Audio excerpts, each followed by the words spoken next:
রংপুর জেলা বিএনপির সদস্য সচিব আনিসুর রহমান লাকুর স্মরণে শুক্রবার বিকেলে রংপুর জেলা শিল্পকলা একাডেমি মিলনায়তনে শোকসভা ও দোয়া মাহফিলের আয়োজন করা হয়।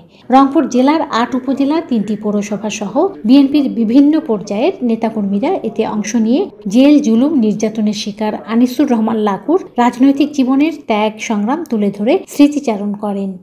আমরা কি বলবো, আমাদের মহিলা দলের জন্য উনি যে কি ছিলেন সেটা আমরা বলে বোঝাতে পারবো না। আজকে লাকু ভাই নেই, আমাদের মেরুদণ্ড ভেঙে গেছে। জনাব আনিসুর রহমান লাকু এই রংপুর নিয়ে বহু স্বপ্ন দেখেছেন, অনেক স্বপ্ন তার বাস্তবায়ন করার ইয়া ছিল। তাকে 10 বছরের সাজা দেওয়া হয়েছে, তাকে গুম করা হয়েছে, তারপরও তাকে দমানো যায়নি। উনি হাসি মুখে সবকিছু মেনে নিয়ে উনি পথ চলেছেন, আমাদেরকে পথ শিখিয়ে দিয়েছেন, আমরা সেভাবে চলেছি। আমাদেরকে একটা সেল তৈরি করা যায় না? এই সমস্ত নির্বিদিত প্রাণ দলের জন্য যারা সারা জীবন শুধু ত্যাগই করেছে, তাদের মৃত্যুতে একটা টিম চটজল দিয়ে এসে জানা যায় অংশগ্রহণ করবে, এরকম কি একটা টিম করা যায় না? প্রিয় নেতৃবৃন্দ, মরণে হাসিবে তুমি, কাঁদিবে ভুবন। লাকু চলে গেছে, কিন্তু আজকে রংপুর বাসীকে, রংপুরের সর্বস্তরের মানুষকে কাঁদাইছে, তার জানা যায় তাই দেখেছি। অনেক সংগ্রাম, অনেক চড়াই উতরাই, জুলুম, জেল, গুম স্বীকার করে লাকু সোনার তরীটা ঠিকই তীরের কাছে ভিড়িয়েছিল। সেখানেই তীরে এসে তরী ডুবে গেল। জীবনের ভালো জায়গাটা সে অর্জন করতে পারল না। এই যে অপূর্ণতা থেকে গেল, সেটা আমাদের মাঝেও যখন চিন্তা করি তখন আমাদেরও খুবই কষ্ট লাগে, হাহাকার লাগে। বিএনপির ভারপ্রাপ্ত চেয়ারম্যান তারেক রহমানের মানবিক ও আধুনিক বাংলাদেশ গড়তে আনিসুর রহমান লাকুর মতো নেতাকে হারিয়ে দলের বড় ক্ষতি হয়েছে বলে মন্তব্য করেন শোক সভার প্রধান বক্তা বিএনপির যুগ্ম মহাসচিব হাবিবুন নবী খান সোহেল।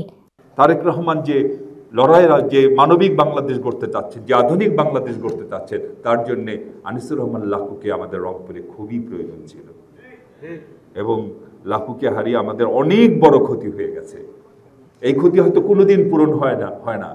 কারো ক্ষতি কারো চলে যাওয়ার ক্ষতি কাউকে দিয়ে পূরণ করা যায় না। তবে আমরা যদি লাকুর চেতনাকে ধারণ করি, লাকুর সততাকে ধারণ করি, আপনারা যারা বলেছেন লাকুর সাংগঠনিক দক্ষতা নিয়ে অনেকেই কথা বলেছেন, সেই দক্ষতাকে যদি আমরা কাজে লাগাই তাহলে ক্ষতিটা কিছুটা হলেও কমানো সম্ভব। শোকসভার প্রধান অতিথি বিএনপির স্থায়ী কমিটির সদস্য ডাক্তার AZM জাহিদ বলেন, রংপুর জেলা বিএনপির সদস্য সচিব প্রয়াত আনিসুর রহমান লাকুর সাংগঠনিক দক্ষতা, মেধা, শ্রম ও ত্যাগের ইতিহাসকে প্রত্যেক নেতাকর্মীদের ধারণ করে দলের হয়ে কাজ করতে হবে। সব সময় মনে রাখতে হবে যে লাকুর যে দলের প্রতি আনুগত্য, একনিষ্ঠতা, সর্বোপরি প্রতিকূল পরিস্থিতিতে রাজপথে থেকে নেতৃত্ব দেওয়া, সেটি যেমন দিয়েছে এবং 5ই আগস্টের পরবর্তীতে সময়ে অনেকের অনেক কথা শোনা যায়, কিন্তু আনিসুর রহমান লাকু সম্পর্কে কোনো ধরনের কথা আজকে প্রচলিত নাই। জেলা বিএনপির আহ্বায়ক সাইফুল ইসলামের সভাপতিত্বে শোক সভায় আনিসুর রহমান লাকুর আত্মার মাগফিরাত কামনা করে দোয়া অনুষ্ঠিত হয়। রংপুর থেকে মেরিনা লাভলি, চ্যানেল আই।